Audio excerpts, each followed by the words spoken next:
This week on ITV1, and our celebs are back. We're all losing the For the I'm a Celebrity, Get Me Out of Here reunion. Sunday sees the return of the Royal. Another day, another heroic rescue. In a brand new series. Followed by... You can hunt me to my grave, but I shall never go with you. A new series of a classic story featuring an all-star cast. You'll pay for it. The Forsyte Saga. That's this week on ITV1. The end of one Sun Hill romance might just kickstart another. The Bill, Tuesday, Wednesday and Thursday at 8 on ITV1.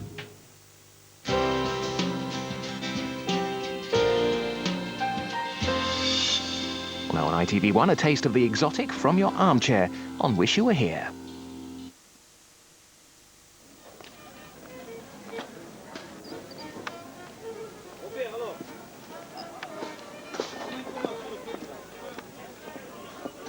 Prepare for your holiday with Slim Fast and Wish You Were Here.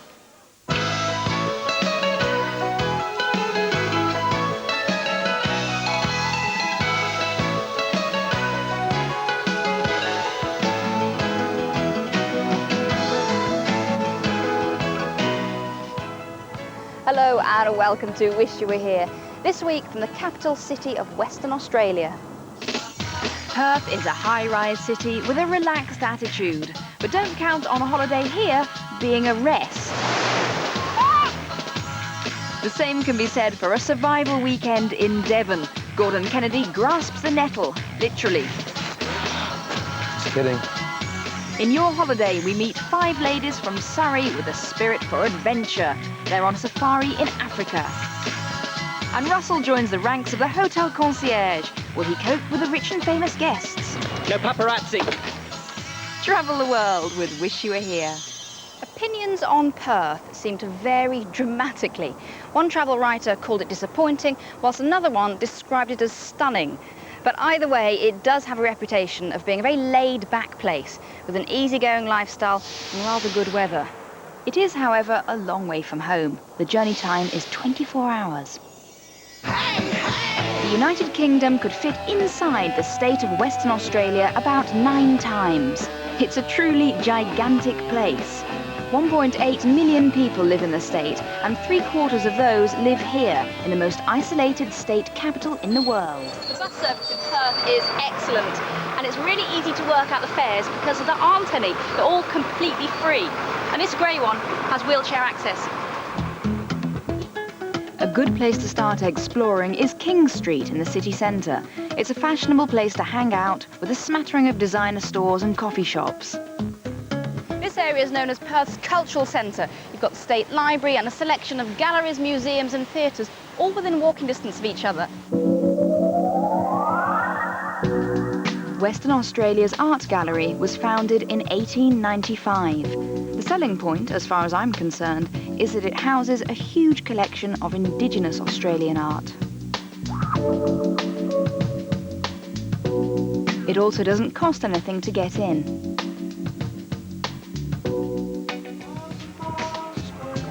For views of Perth's skyline, head to Kings Park.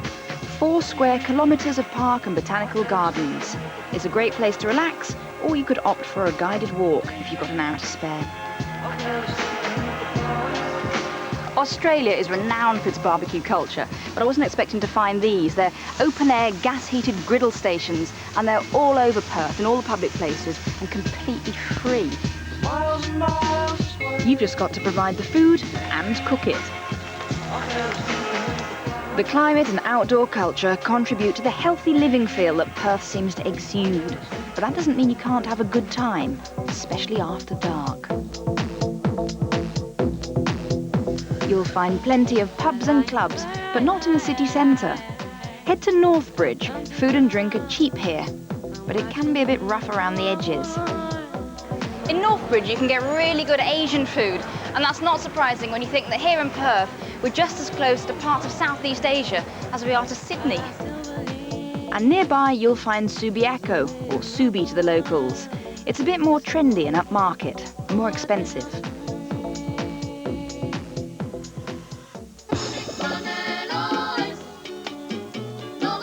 Now, it's unlikely that you'd come all the way to Perth without visiting its quieter neighbour of Fremantle down on the coast, which is where I'm heading right now, via the beach. A 20-minute taxi drive takes you straight to the Indian Ocean and one of the most popular places for water sports, Cottesloe Beach. It's packed here at the weekends and sunblock is essential. There are surf schools everywhere. A course for an adult is around £50. These guys are from Cottesloe Surf Lifesaving Club, and it's their job to look after unsuspecting tourists who get sucked out by riptides into the ocean. 3, 2, 1, he goes! Leave him behind! They start training here at the age of 6, and it showed, with my teenage group flying way ahead of me.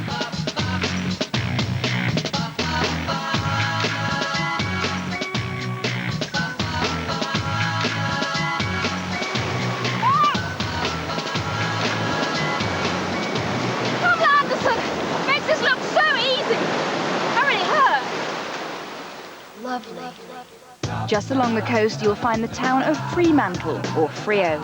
It has a much more chilled out feel than Perth. Freo's Cappuccino Strip, which is what this area is called, is a great place to people watch. But like lots of touristy places, the prices are quite high, and to be honest, food is probably better quality a few streets away. The Fremantle Market is open Friday, Saturday and Sunday. It has a vast array of stalls selling everything from didgeridoos to net curtains. At the other end of town, you have the Esplanade, more chances to eat and drink. This is one pub where they won't run out of your favourite beer because they brew it all on site. And I'm not a big beer drinker, but this is really, really good. One last experience on my trip to Perth. A sunset cruise costs £30 per person. It sounds like an easy option, but there's no slacking. Down, down, you bring me down. Modelled on boats built in the 1850s, the ship is powered by 16 sails, and everyone's roped in to make sure they work. 2, 6! Tonight's cruise is just a sample, and if you like life at sea, you can take a 10-day voyage up the coast of Western Australia. And you know, I might just do that.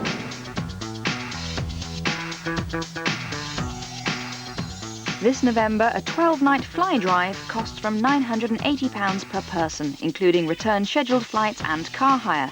I was based at the Hyatt Regency. Prices go from £49 per person per night on a room-only basis, and that's with travel bag. Now, if you fancy a challenge that's a little bit closer to home, and you don't mind leaving your home comforts behind for a weekend, a survival course might be worth looking at. But it's certainly not for the squeamish and the unadventurous. Gordon Kennedy has been to deepest, darkest Devon for a brush with the tough side of life. It was 4 o'clock Friday afternoon, and Sunday seemed a long way off as I set off on my adventure. Now, the camp is half an hour's walk away in the forest, and our trepidation grew as we approached. Right, there we are. Now, as you can see, night has already fallen in the forest, and this is our shelter tonight. For our first night, it's just a tarpaulin, and tomorrow obviously we're going to spend a large part of the day building our own shelter, but this is it for tonight, so let's hope it doesn't rain. It was time for a quick supper. Food is provided for the first night, thank goodness. Oh, that smells delicious. Yes. Well, in the circumstances, it was actually not a bad night's sleep. A little rough, waking up occasionally for strange sounds, but apart from that, it was all right. And I didn't have either of my sons come in to bother me, which is obviously a blessing. Right, breakfast. No chance of eggs or bacon here, though. We're straight into our first task. This is a multi-person lean-to shelter. So what we need is 6 Y-shaped sticks. This weekend is all about prolonging your chances of survival. You've got to make sure that you're going to be alive long enough to be rescued before you think about rescue. What we're going to look at is different sorts of traps and snares. Now, there are 4 sorts: tangle, mangle, dangle, and strangle. Right. That's a bit of tangle. Knocks that, and it's caught. It's like that sort of thing. Then it's our turn. So I've just been reliably informed by the expert that the rabbits are running along here. I'm going to go down here, so I'm going to set my snare here. At this moment in time, they're all sitting over the other side of the field with their arms crossed going, I'll never catch one like that. In case I don't get lucky with things that move, we're told there are other things to eat in the forest. Well, they're not bad. But they're better made into things like sauces and jams. Oh, it's very, very tight. Oh, no, yeah, no, there's one berry's always got acid in it. Not too bad. Oh, is that as true as all the other stuff you've been... No, fine. Oh, fine. Just time for a spot more shelter building before lunch, which we didn't catch ourselves, although it was freshly caught and we had to prepare it. This is not a break for the faint-hearted, and it's very basic grub. That's what you miss. It's a little touch of pepper, salt, a little bit of garlic, a little bit of red wine sauce. But that apart, very well cooked. After lunch, more useful survival tips. Now, although this is not a relaxing break, it is a weekend packed with information, from different ways to light a fire to do-it-yourself string. What we're going to do this afternoon is make some string from nettles. Ow! Doesn't that sting you, do it? Nope. If you grip them hard enough, they don't actually sting you. String for beginners proved a very popular class indeed. In fact, survival was becoming very good fun, until it came to killing our supper. Yeah, don't look here, really.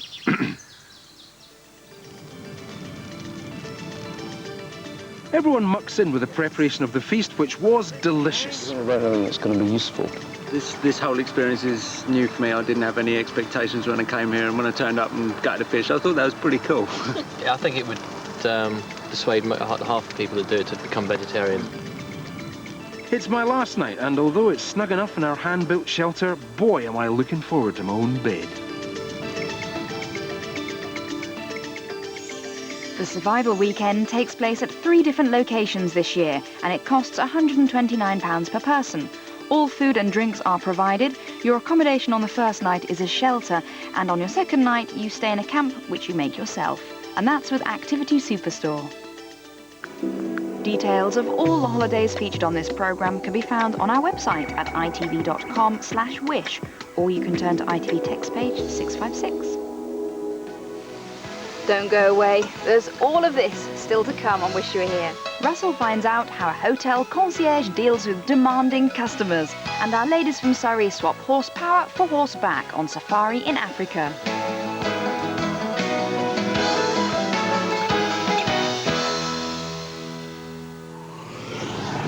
Slim Fast, sponsors of Wish You Were Here.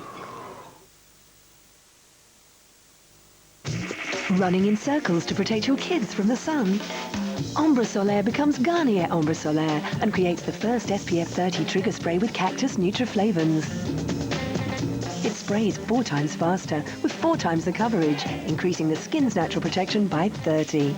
Sand and water resistant too. It's the fastest drawer under the sun. New Garnier Ombre Solaire trigger spray. Relax. No one makes the sun safer. Garnier. We are at Alexander Stadium. This is called the High Performance Centre. Lottery's putting in a lot of money to help build this facility and stock it with equipment. It helps people like me become full-time athletes. Did you know Thunderball players are 3 times more likely to win? You can win £250,000. That's not bad for a pound. Now that I know that you're 3 times more likely to win on the Thunderball than you do the normal lotto, I think I'll give the Thunderball a go. Win more often with Thunderball.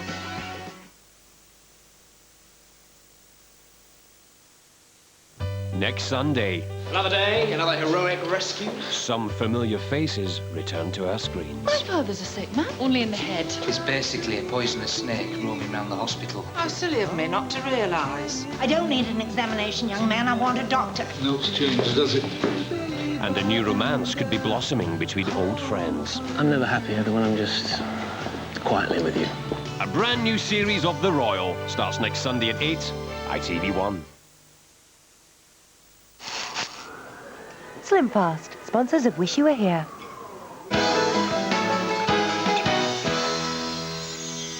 Welcome back to Wish You Were Here on the banks of the Swan River in Western Australia.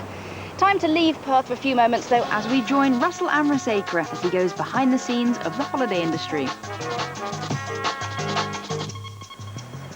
Have you ever wondered what a concierge does at a top London hotel? Well, I'm going to give you a quick insight into the lives of London's elite corps of concierges. I'm joining two of the city's finest for the day. Bradley Davis from the Connaught in Mayfair and Claudie Dusouillet at the Radisson Edwardian in Leicester Square. We organise anything from just getting baby food from across the road or postage stamps, anything they require while they're staying in London. A businessman, it can be anything from organising an helicopter transfer to helping him in case of crisis, like, for example, he just realised that it's his wife's birthday today and he completely forgotten about it. Time to have a go myself and join Bradley on the front line. Oh, hello, sir. Bond Street. Which direction is Bond Street? Bradley, Right. Bond Street. So one of the basics you've got to do is answer the phone. Okay, I know how to do that. No, but you've got to answer it by saying, good afternoon, the concierge, Russell speaking, can I help you? Okay. God. Good afternoon, Russell speaking. It's the concierge. Can I help you? Is that terrible? Meanwhile, Claudie's helping a guest decide what to buy for a premiere later. So this is Bond Street, that's where all the designer shops are. So none of these keys work as in system as in 208 doesn't mean it's on the second floor. Right, why is that? Security. But this is not great for me on my first day, is it, really? Trying to work the system out. It's taken me 10 years. Might be looking for a table at the Ivy for tomorrow evening. Sure, no problem at all, yeah. Claudie, can I just ask you about that? I mean, with tables in restaurants, is it a challenge to try and get these? I know they can be sought after. Yes, some of them it is, yes, definitely, especially if you're looking at the Friday, Saturday night, 8 o'clock, like. The big challenges are the really exotic requests. Bradley had to find a snake that was needed for a photo shoot. We managed to find this through going through Jerry Cottle's circus, who put us onto this chap, and he managed to actually get to the fashion shoot in about 2 hours. The youngest ever guest I ever had and dealt with was a 4-year-old girl who came to me and wanted a puppy. So we had to locate a breeder. I had the puppy delivered to the hotel. While they were having fun enjoying London, I was doggy sitting. Some of the trickiest guests, though, are celebrities. They can be exceptionally demanding and have some very odd requests, especially if they're a pop star. No paparazzi. Hello, concierge Russell speaking. Oh, hi. Can you get me a Bentley, please? They're quite a substantial amount of money. Had you got a particular budget in mind? There's no budget, man. It's fine, whatever it costs. We had Posh Beckham here, and that was right at the beginning. She was pregnant, so she had quite a few funny requests via room service, like, for example, pita bread with balsamic vinegar and a Dover sole. Welcome back. Claudie loves meeting her regular guests, like Victor Yates. You know, when you're traveling to a city and you're not familiar with the city, then it's very important that the concierge really becomes your representative. It really is an extremely important part of a hotel's offering. I think from now on, I'll leave it to the experts. In our next story, we meet 5 ladies from the southeast of England who have a passion for horse riding. Their children all went to the same pony club, which is where they met. But it was Sheila who came up with the idea of going on a riding holiday together. Lynn wrote to tell us about their adventure, so along with Roz, Val and Angie, they're off to Africa. A safari on horseback is about as far from life in Surrey as you can get. We join them in the Limpopo Valley. Hi ladies, welcome to Limpopo. They're met by safari guide Steve. He's the one who's going to make their African dream come true. Oh, welcome. Hi, I'm Angie. This is where it begins. They've come here to ride horses. They've come to Africa to see Africa on horseback. I'm really excited. I'm a bit nervous, but Steve's filled me with confidence. This is a crucial part of the holiday due to the fact that the people need to be able to gel. Horse and rider characters have to be matched. I basically use a bullwhip to warn off lion or warn off elephant should we need to. The rifle is the last resort. The first ride is a chance for the ladies to get used to their horses. Okay, you're going to open the gears now, okay? It's not long before they spot game. Wheel the beast at 10 o'clock. Look, they're all in front of us, look. This is just like the pictures. It's got one hell of a buck, this horse. Yeah? Glad you're on it then. Wow. Yeah. Well, I'm shaking from head to foot. Someone was going to fall off. They've done exceptionally well. We rode at top pace today. They spend up to 6 hours a day in the saddle, and every night is spent in a different camp. Whilst they're riding, their luggage is moved on for them. I thought I could smell a campfire a little way back, so my spirits lifted then.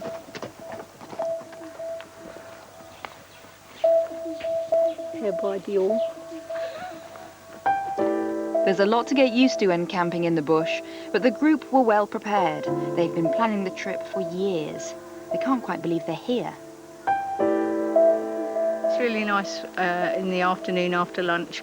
The kettle's always burning on a campfire, so you can help yourself to tea, coffee or a cold drink if that's what you want.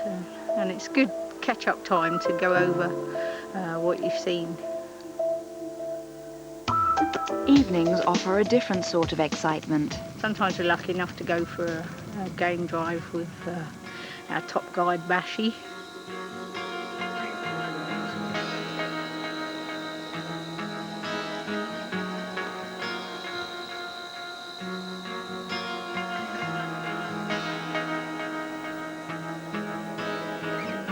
There are some very early starts. Morning call is at 5:30.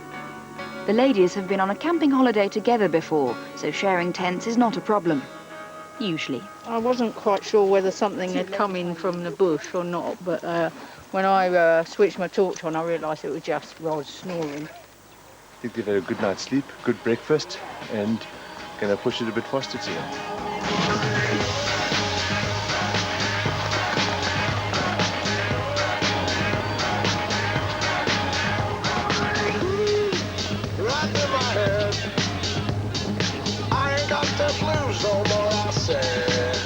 This holiday is for confident, experienced riders only.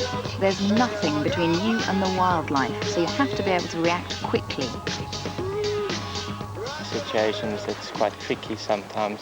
Where there's elephant, the whole group has to spin around quite quickly and get out of it, and that's where the backup rider really has got a job to do.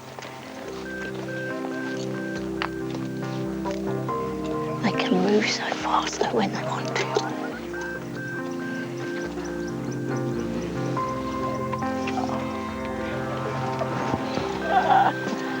They snorkel almost, don't they? I've never really thought about elephants playing. Yeah. We all looked around and this leopard was is up on the branch, just really camouflaged. You just couldn't see it to start with, and then when your eyes look on it, it was there, snarling at us. Since Sheila came up with the idea, they've plotted, planned and saved up and tried to imagine what it would be like. Oh, wow! They were also slightly worried about whether they'd be able to cope with the riding. It has been incredibly hot and an incredibly hard ride, the longest any of us have ever done before.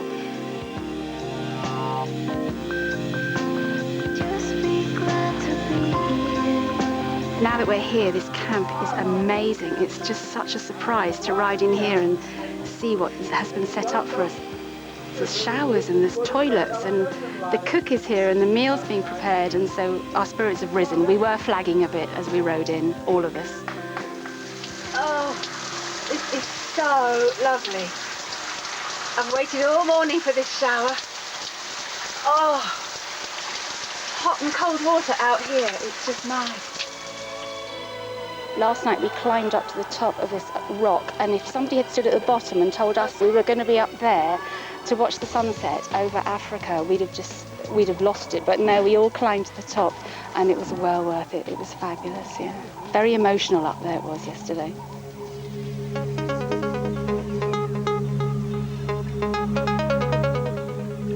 If you've got the heart, you can come out and ride with us, because that's just all it takes.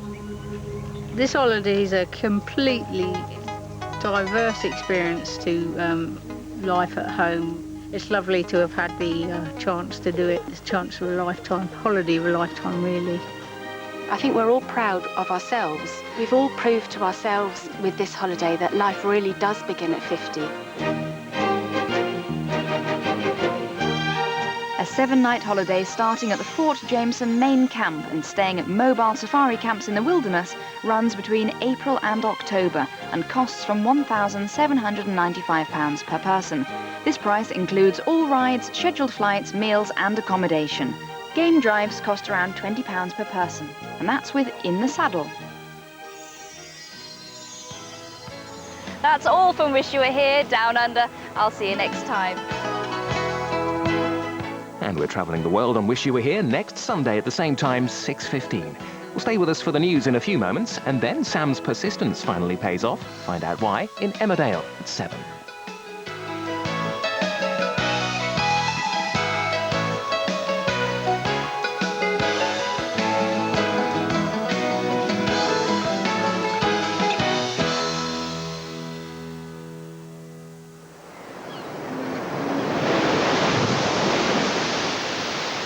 Prepare for your holiday with Slim Fast and Wish You Were Here.